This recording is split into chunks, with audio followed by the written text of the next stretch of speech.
to Gambling with an Edge. And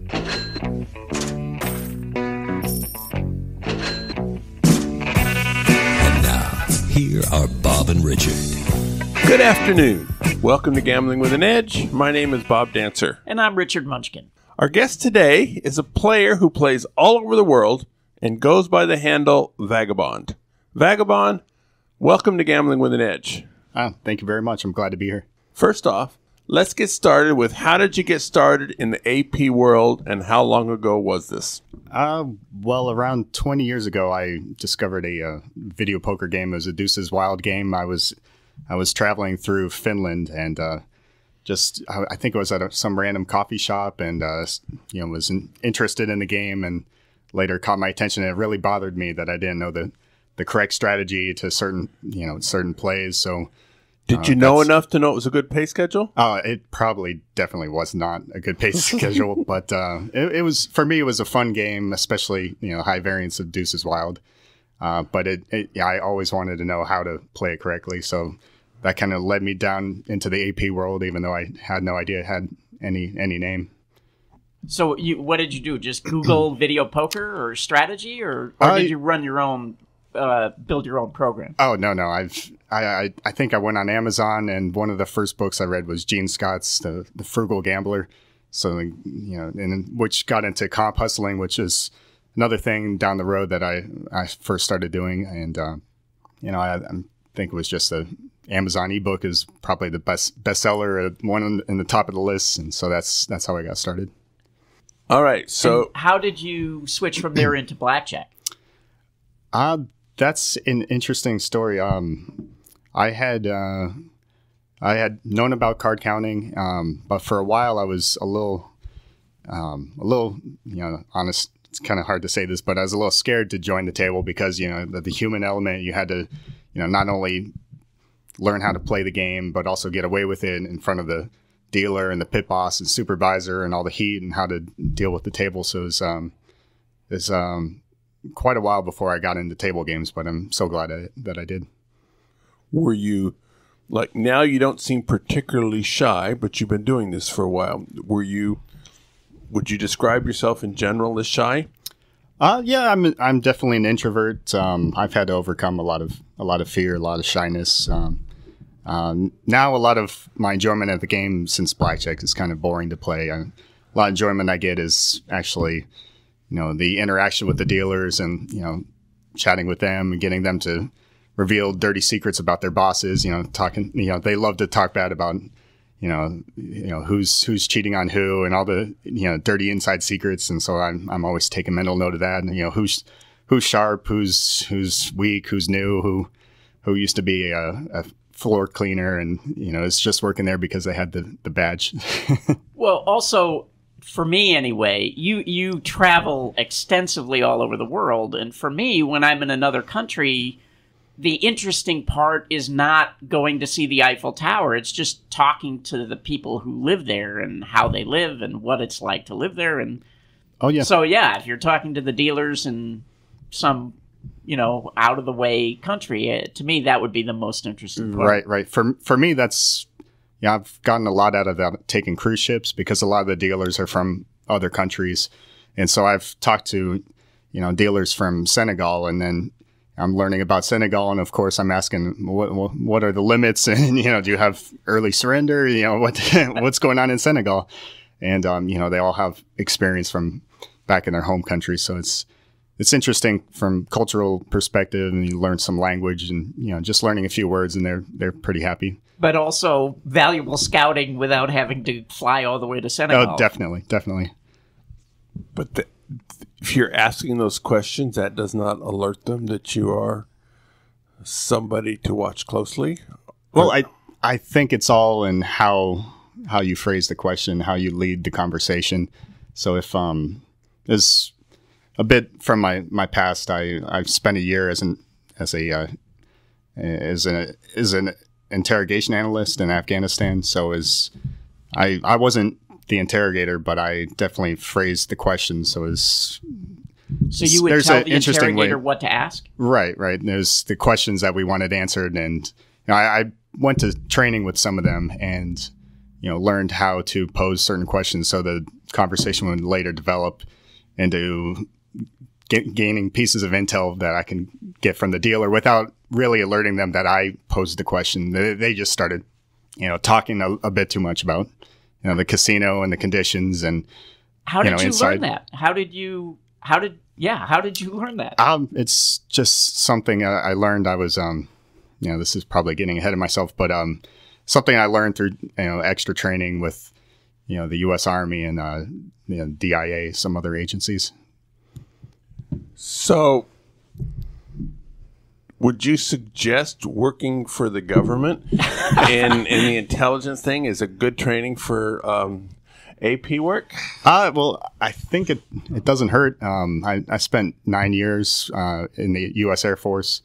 During that time, the last 5 years, I was stationed at Fort Meade, so I spent 5 years working at the National Security Agency, and it was definitely interesting work. But when my contract had come up, it's time for me to move on to something else.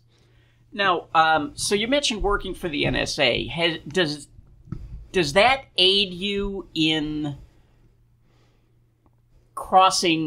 going through customs and immigration? I mean, did you learn things working there that would help you as a traveler? Not specifically as a gambler, but just knowing about what to do and not to do when you go through customs and stuff?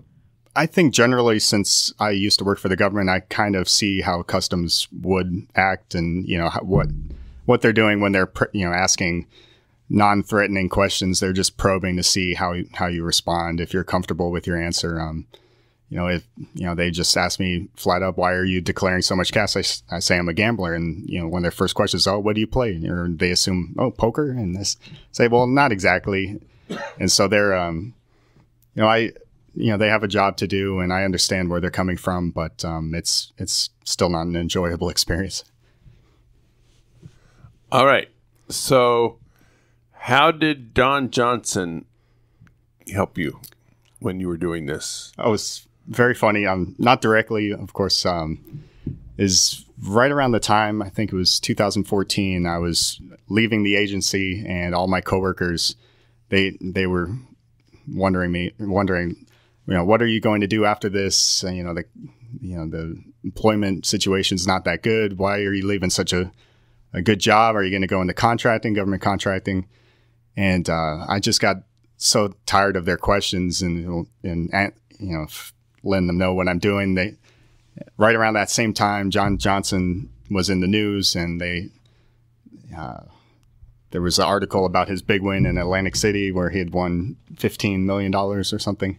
Yeah. And so right around that time, I used that article, printed out, and showed people. I said, oh, I'm going to be a blackjack player just like this guy, And they thought you are. Yeah, they just stopped asking questions. They knew I jumped off the deep end, and I'm sure they thought I was joking. Or just unlikely to succeed. Well, I won't ask you how close you've come to Don Johnson's winning a $15 million out of nowhere near that. I would assume there's a couple zeros in there difference. But okay, how is your approach to playing blackjack different from guys who get barred all the time? Well, I think one advantage I have is the ability to travel anywhere and leave whenever I feel uncomfortable. I'm not tied to a specific geographic location. And I quickly got into advantages in games other than blackjack counting, and so it's much harder to pick off. Nowadays, I also count cards. It's back on my list of to-dos, but usually I think that I've gotten very few back-offs because when I see the heat coming, I'm just not afraid to just get out of there, and I try not to cash out chips sometimes and just move on to the other place. There's so many casinos worldwide. So you've been in over 100 countries, right? Yes. And what percentage of time do you spend playing in the U.S. and what percentage is outside the U.S.? Well, recently I've been playing more in the U.S., but I would say it's about 75% international and 25% in America. And how do you deal with the issue of carrying the cash in and out of not just the U.S., but all these countries? I mean, some of these countries are very poor, and if you show up with $50,000 in cash, you know, it can be a big issue. Yes, it definitely is, but usually I'm treated with respect because even in poor countries, there's a lot of income disparity. So the very, very rich are taken care of. So showing up with cash, it's a little nerve-wracking to fill out the customs forms where they're asking, well, where are you staying? And they know my name, my hotel, all that information. But I've had no issues. I've been sweated more, returning to the U.S. in ports like Miami, where they always question, and their first thought when they see money is that it must be drug related. And especially Miami is a bad place to fly into. Yeah, definitely. But overseas, I've had a few run-ins. When I was traveling through Vietnam, I had declared, not a huge amount, but around $50,000. And it was right before New Year's Eve. And they pulled me into a private room, went through they wanted to do a hand count of every bill and, verify that none of the hundreds were fakes. And the guy just asked me privately, he was like, well, just give me $100 and you can go. And I said, well, I don't feel comfortable doing that. Why don't we just get this all on record? I don't mind declaring it. I'm going to have to declare it on the way out. And he looked a little bit disappointed, but I guess he just wanted me, he wanted a nice, for nice only bribe. 100, I probably would have gone for that. But Right. it's often it would be much more. And and I mean, some people have run into the problems where they tell you don't need to declare, and then when you go, they confiscate the money and all those kind of things. So do you research ahead of time? Like, I have to make sure I declare in this country? And yeah, that's something I always declare. There's a website called the IATAtravelcenter.com. That's IATA. And that's my go-to website for, seeing about currency declaration and visa issues. Also the State Department's website for, one of my first two questions is, do I need a visa or can I get one on arrival? And what's the currency, declaration? Also, restrictions, because some places you can't leave with more currency than what you bring in, and other countries it's $10,000. Now, how do you deal with that if you can't leave with more than you brought in? If it's something you can talk about. Yeah, I rarely have that issue. I usually don't. You usually lose? Yeah. I go in planning to lose. Why is he on this show? Well, I think if I were to go to a country like that, maybe I would plan to pay in cash for my hotel expenses. So at least I would make a declaration on arrival with the full amount, and then use some of that bankroll for actual expenses. Then I have a little nice buffer where I can win some back, and if I win more than that, I have a nice paid vacation within the country. There's some other ways you can get the money transferred either into Bitcoin or maybe prepay a Amex card, but I've never done that yet. And at some point, because you're a winning player, at some point you end up with too much cash. And some countries, it's really hard to just walk into a bank and say, hey, I want to deposit this or wire it or whatever. Right. How do you deal with that issue? Yeah, that's a serious issue. Especially in a lot of those countries, the banks won't even open an account for you unless you have, unless you're local. Yeah, or you're local, you have residency, or you have a work visa.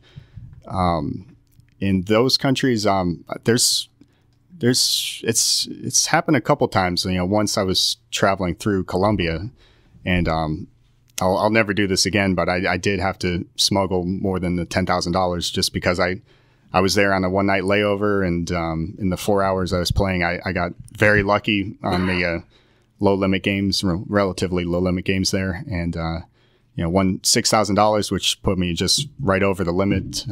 But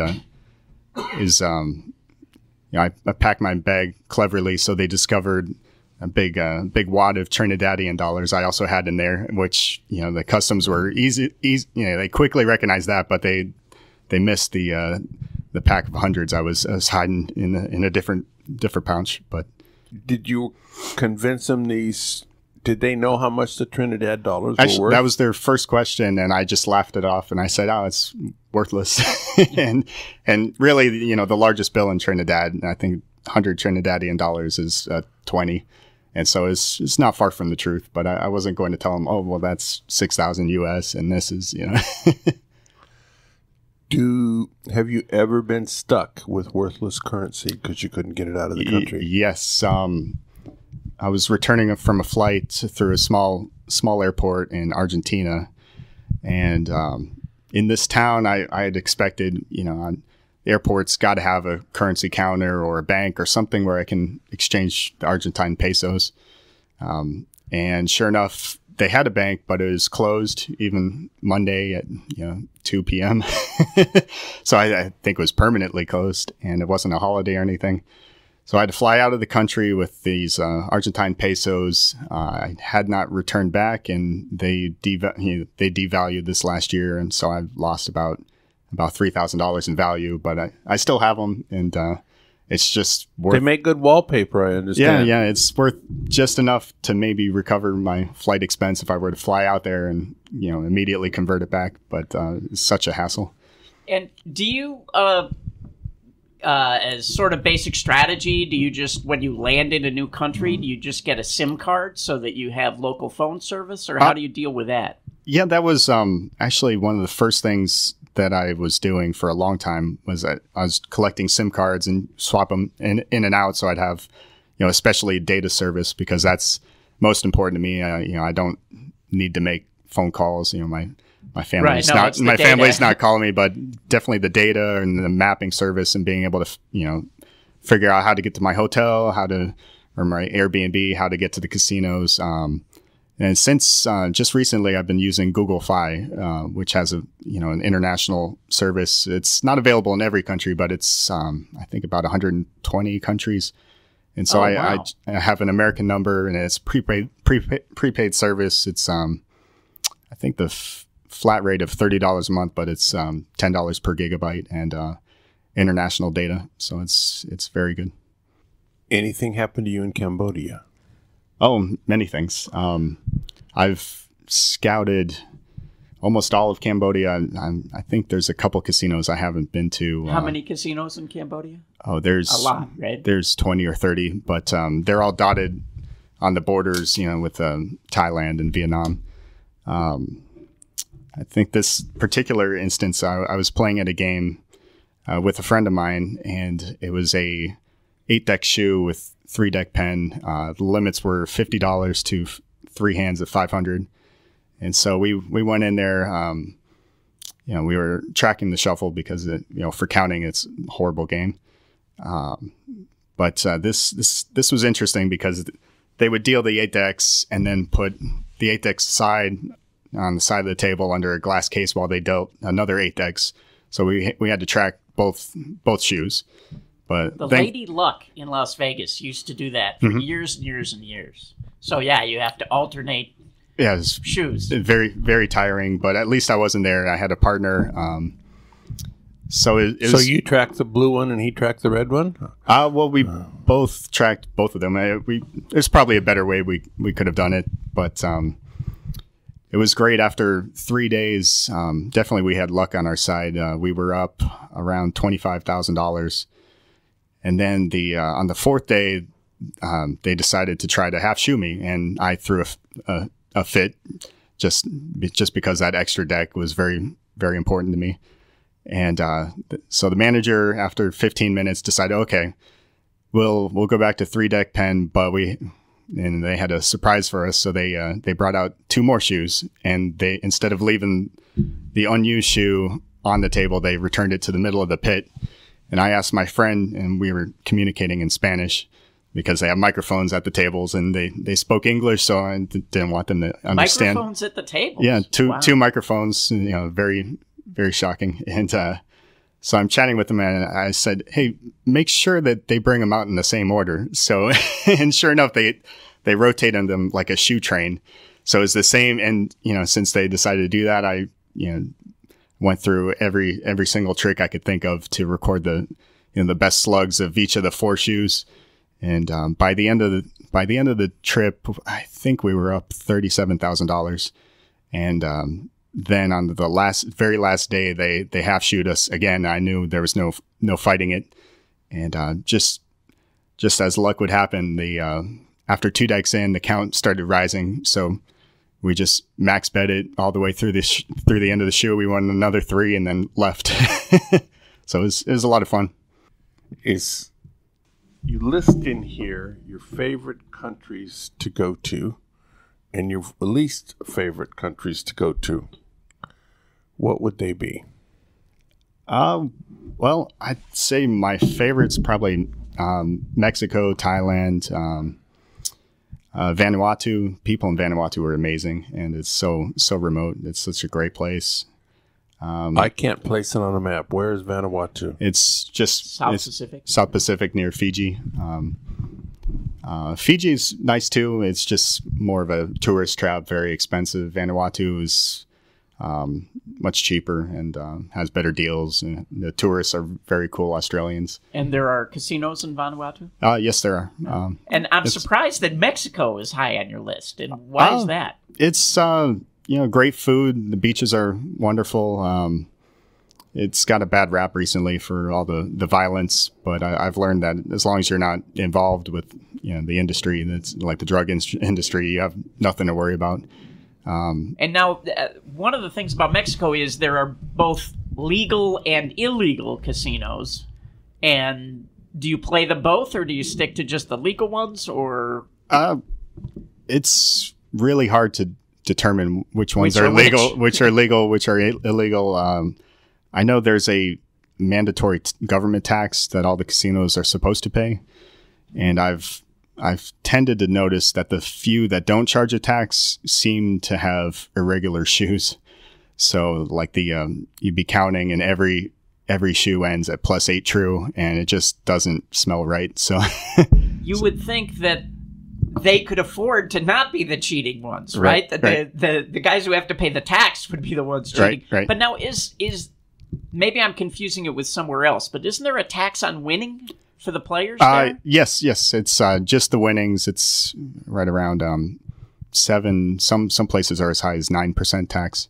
It's incredible. So you just have to, and you can fade that. The games are good enough where you can still. Well, I don't play much in Mexico, okay. but so you just like traveling. It's a great place, and the peso, the dollar's very strong, to the peso right now. It's almost 20 to 1. So, on top of it being cheap, generally, right now we have an advantage going there as Americans.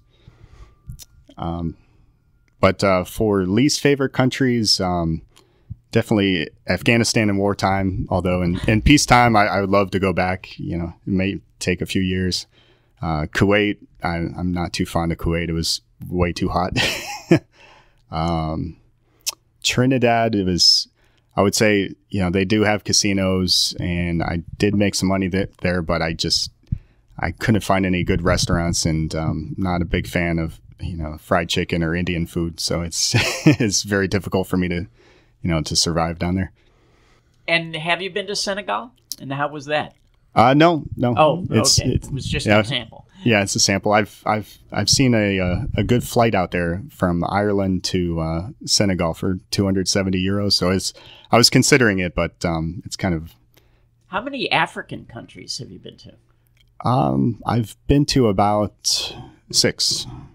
You have in your notes that you had you found a casino with good blackjack and a 15% loss rebate. How did that work? Even I could win on that. Yeah, this was just some. I was really traveling out into the to the middle of nowhere, and the rules were so unusual. I had to ask a friend to help me because I'd never seen the redoubling, so I could triple down basically, and also it was a multi-card early surrender 10. So if you had like a 6-card 16 against 10, you can still surrender, which I never seen before. A 6-card 16. Yeah. There can't be any little cards left. And so, my friend helped me while I was messaging him in the bathroom. Is like, well, what's the correct basic strategy for this? And he sent me over something that I guess some Russians were using, and is similar to probably what you may have seen in Moscow, I'm guessing, back in the day. But I decided to play it and just to test the waters, and it was on a CSM of all things, but I knew I had a close to a 0.5% edge off the top. And just as luck would run, I lost 8,000 that session, and some person at the table who was just being friendly, recommended that I take the discount. And I was like, well, yeah, of course. So what's the discount? I like the discount. And and so at the time, I had no idea what she was talking about, but of course I was interested. And the casino came over and said, well, just sign this. And they handed me a 10% rebate. I was like, well, that's great. And when I went back a few months later, I realized, well, if I lose over 10,000 in a session, it's a 15% loss rebate, and that, all the casinos offer this, but they just don't talk about it. And you could do this every day? Yeah, every day.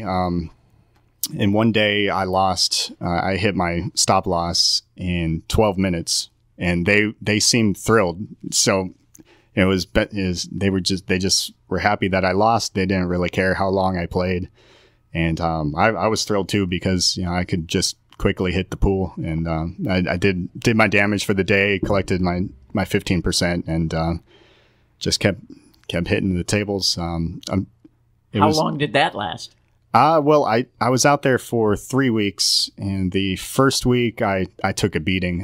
I was down over $60,000 in the first week, and then got some nice rebates though. Yeah. Did you switch to roulette or some other game? I considered it, but it just didn't fit my profile at that casino. I was just worried that they might figure out I was going for the rebate if I went straight for a higher variance game.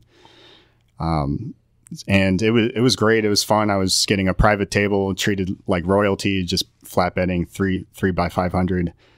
And as I experienced the greatest swing in my life. After the first week of losing, they were very, very comfortable with me. I stayed at the hotel, a very nice 4-star hotel, for the next 2 weeks, comped, and had my greatest positive swing. I won just over $100,000 in 5 days. And so I went from minus 60, I recovered all the loss, and then on top of that, I made 70.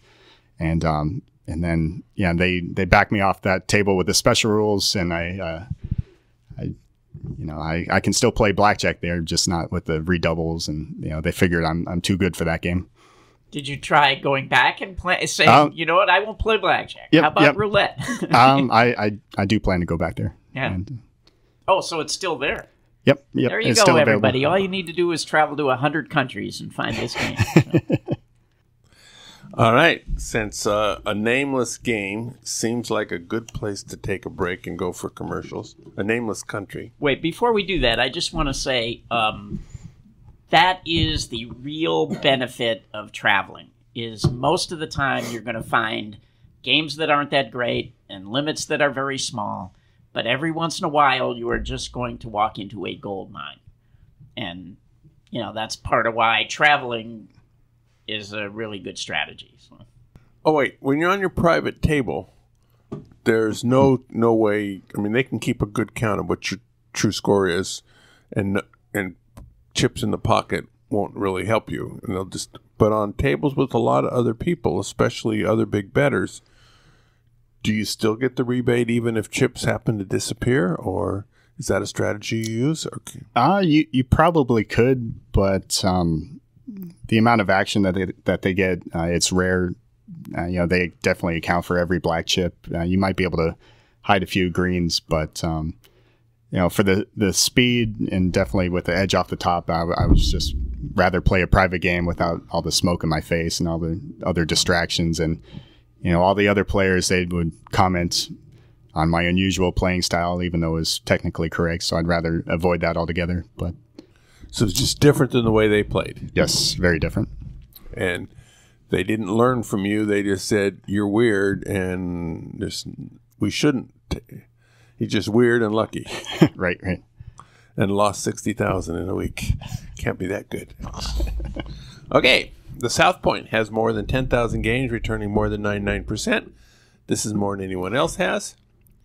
In February, the monthly promotion is the $600,000 Crazy Cupid's Money Madness, where simultaneously there will be 2 casino-wide progressives going. The bigger one must hit between $10,000 and $25,000, and anyone playing when it goes off without being the actual winner gets $25 in free play. The smaller one must hit between $1,000 and $2,500, and is scheduled to be hit about 3 times a day.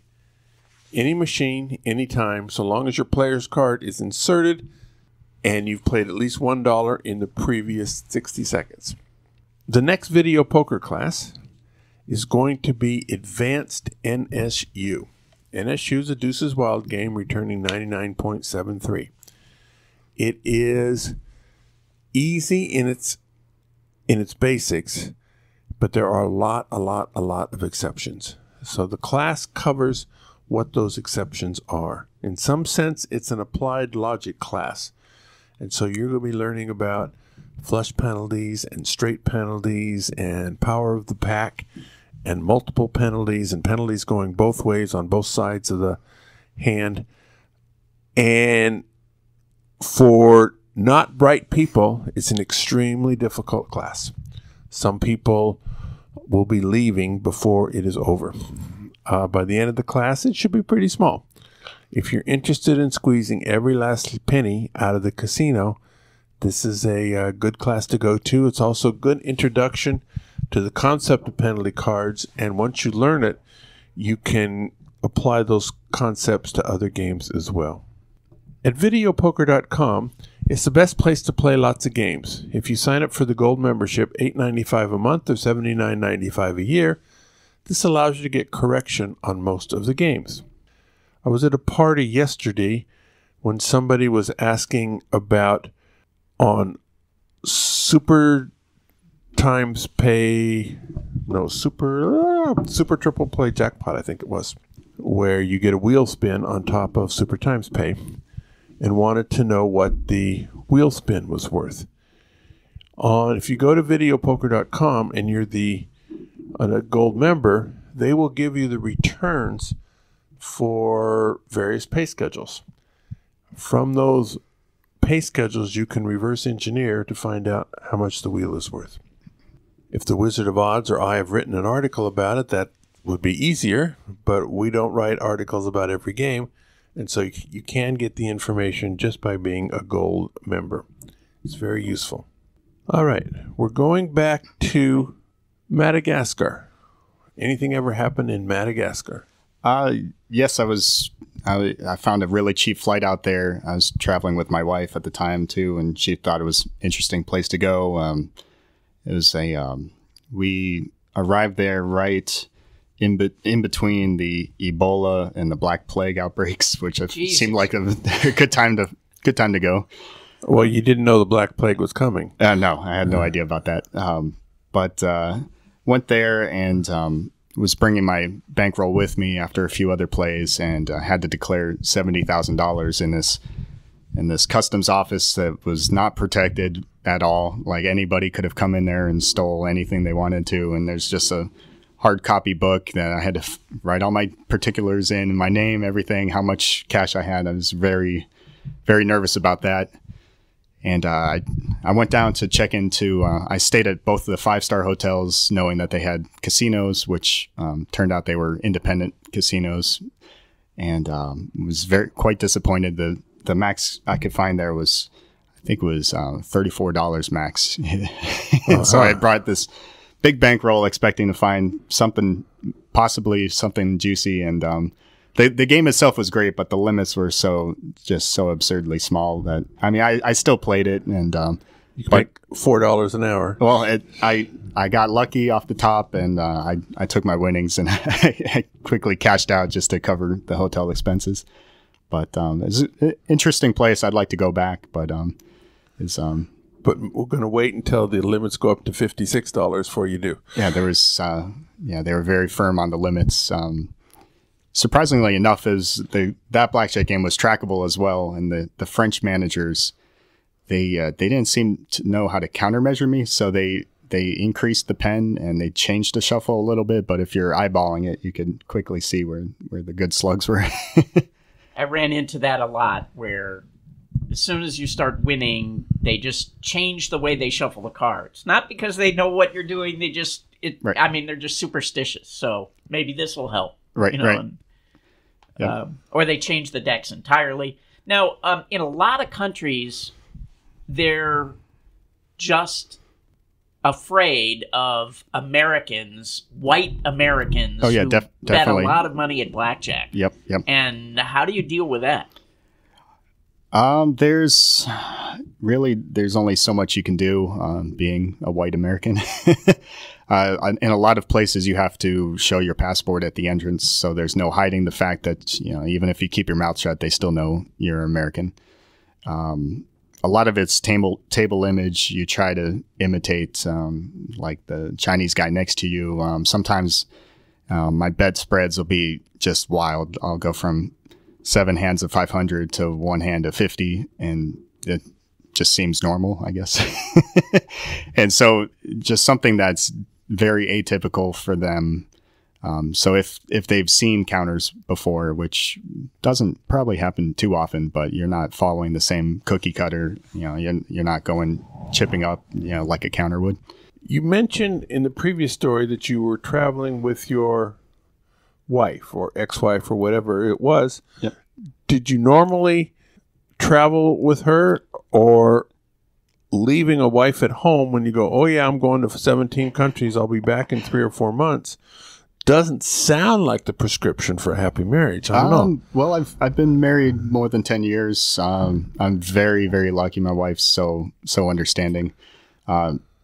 When at the moment she's working on a second master's degree, so she can't travel with me as much. But in the past, about 1/3 of the time, she would travel with me, and so it was a great time for me to use the comp cruises. She likes cruising, so we'd always take cruises together. And you know, for really interesting international trips, she would have a lot of kick. You know, she'd love to go see the new sites. But for places where I knew I'd be spending much of my time in the casino in a very, you know, in a less than ideal location, you know, she would pass. She doesn't like the casino environment. Now, she has a foreign passport, and have you tried using her as a BP? I would think that would be much better than you trying to bet the money, and or she just doesn't like it. She's not yet. Interested in the gambling. She may get into it, but she has other interests right now, and so it's educational interests. Later, if she's looking for work and wants to make some money, you know, she knows this is available. We've definitely You might hire her. Oh yeah, well she can use our combined bankroll, so she has got a good start. But we've definitely used her. She's got 2 names and 2 passports, so when for signing up for players cards and things like that, so it's very helpful. Suriname, which as I recall is in northern South America. Yes. What happened in Suriname? Well, I was there briefly for just a few hours. I like to book flights, or I've done this in the past where I pay a little bit extra to have an overnight layover in some random country or city. And so Suriname was one of those places where I was on my way to Guyana, and I saw, well, this specific flight would have a 10-hour overnight layover in Suriname. So I would, check out, go through the immigration process, go find my hotel, and then drop my bag off, which in that country is very difficult. The airport is about an hour away from downtown. And so I had just enough time to drop off my suitcase. And then I hit the ground walking around as many casinos as I could. By the time I think I was 4 or 5 hours scouting about 4 or 5 casinos. I didn't hit them all, but I had a good sampling of what's available there. I made it back to the hotel just in time to shower.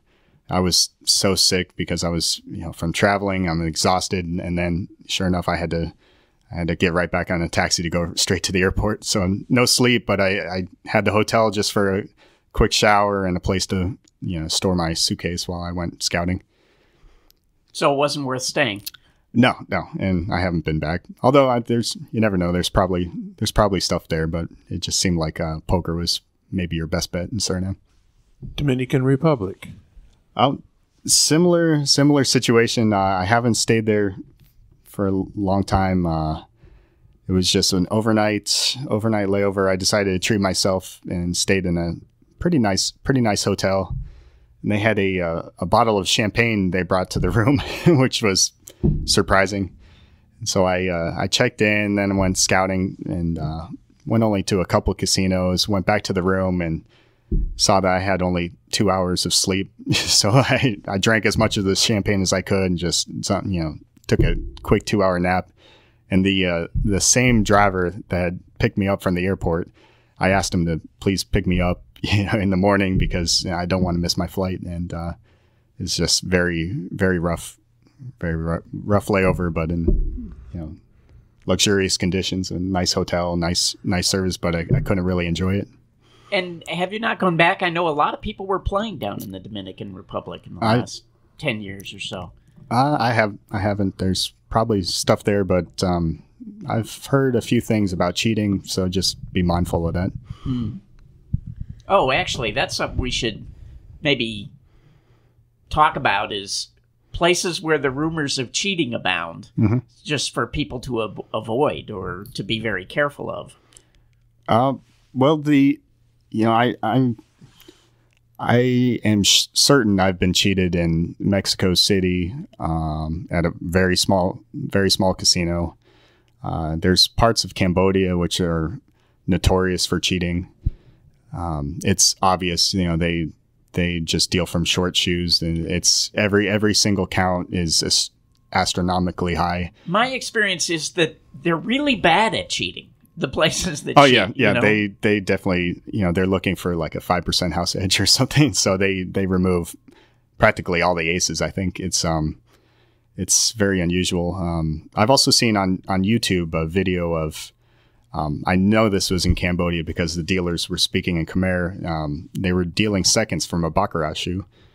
And it's interesting because over there they shuffle the cards in the back room, and so they bring them out in a specific order, which they could know the order, and they were signaling the dealer to either deal the top or the second card based on where the money was bet on banker or player. Well, so you could do really well at that game if you just stay less than the big players. If I notice that going on, I'd like to bet opposite. Yeah. What about Prague? I'd heard stories for years about cheating in Prague. Actually, I have yet to I haven't been there. So that surprises me. That seems like a place that lots of people go. So that's probably one reason I haven't been. Yeah. Usually, when you hear about these great games, if everyone seems to know about it, it's not as good as it sounds by the time I get down there. Oh, I'm just thinking about travel in general. Prague is a city that's supposed to be really nice. And without a doubt. Foreign currency problems. We've talked a little bit about holding some worthless currency. What about, like, if that ever happened in Peru? Peru was my my lack of planning. I was just so used to showing up in a country and then exchanging it to the foreign currency and then using that at the tables. But something I didn't know about a lot of South American casinos is that they use U.S. dollars. So I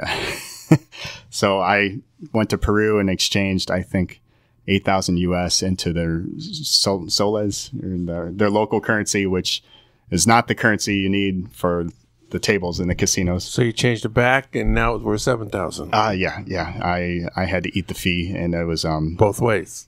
Yeah, very expensive lesson.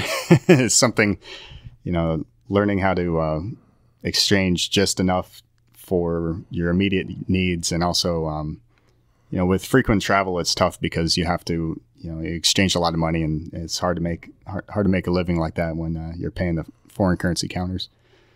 But a lot of casinos that I've been to in foreign countries will exchange at the casino at usually at a pretty bad rate, but as much as you change to start with, they would sell you back at whatever you paid for it in the first place. Yeah. And then charge you some bad rate for the excess if you win. Have you found that in a lot of foreign countries, or that's not very typical, but I always ask if it's the same rate both ways, and then I'm a lot more comfortable with exchanging money even at the poor rate. Just because if I have a losing session, I need to dig deep. It's nice. A lot of them, they have, they say just keep a receipt for 24 hours, or one place was even up to a week, and they'll hold your currency, just keep it aside, for you. The same bills. Yeah, the same exact bills. Yeah. Some of them are very particular about the quality of your bills. If there's any markings or slight tears and creases, it's just worthless paper. Actually, I have a friend who was just saying he's having trouble in foreign countries because he has some old $100 bills, and they don't want to take the old ones anymore. No, they only want the new, crisp, clean look. With the stripe and with the blue stripe, looking like it just came from the Federal Reserve. They want nothing else. It's in Chile in particular, I went down there, and they went through each and every bill that I tried to convert into the Chilean pesos, and like half of my money was deemed worthless. And had the same issues in India, and so would they give you back your worthless money? Oh yeah. They just didn't. They wouldn't accept it. So it was quite the hassle. So I went there with half as much money as I expected. So, did you ever need to bribe somebody to take your money or exchange it or anything like that? Yeah, I've in one instance when I was in India, I had India is such a strange country because they have a lot of rules about the currency, and everything has to be by the book, and have a lot of receipts and documentation for the source of the funds, and many currency controls.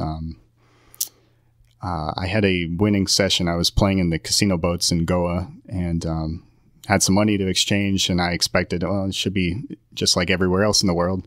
So I went to the airport and had to exchange not a lot of money, maybe $5,000. And they asked for a receipt from the casino to prove that I had won this money. And I was like, what do I was so confused. I was like, do casinos even do that?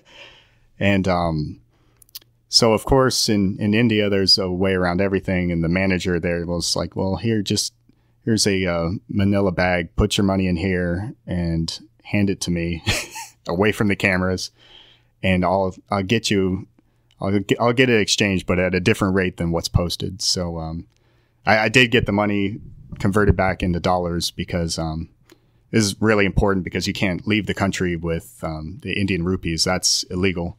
So it'd be against the law to even, they'd see that as smuggling their currency out of the country. And so he did it, as another lesson learned, and cost me about $200, but it's better than, the alternative. What kind of notes do you take from in the various casinos in the various countries? So when you go to so many, your memory is going to be flawed. Well, I definitely take extensive notes.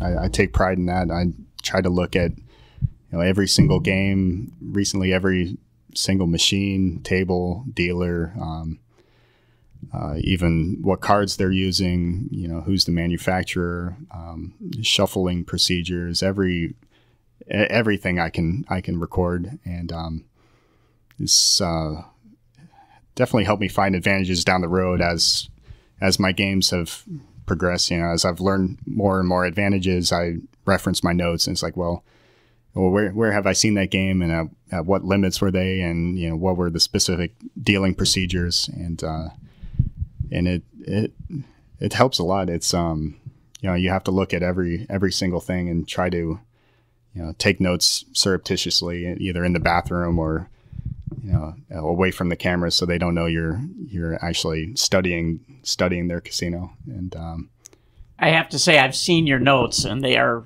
amazingly detailed. Oh, thank you. I mean, thank you. like every casino is more than a page of information. So, yeah, and I agree. Like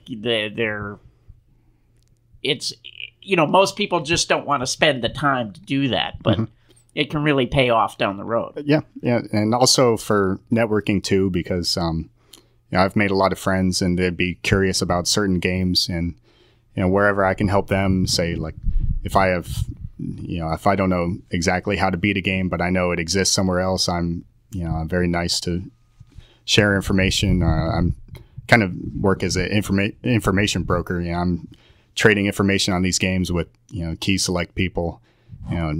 Keep it privately, but they've always helped out me with good games in return.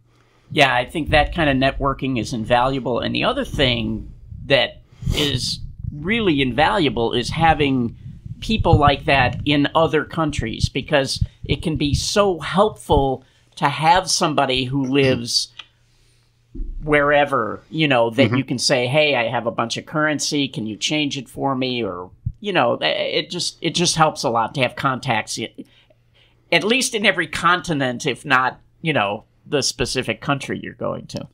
And I think scouting international locations definitely has helped me too, because it's definitely not cheap to travel to these places that are out of the way, but I get a kick out of it. I live to travel, and other people, they would rather not do that. And so they would rather just go somewhere, make the money, and then come back to the States.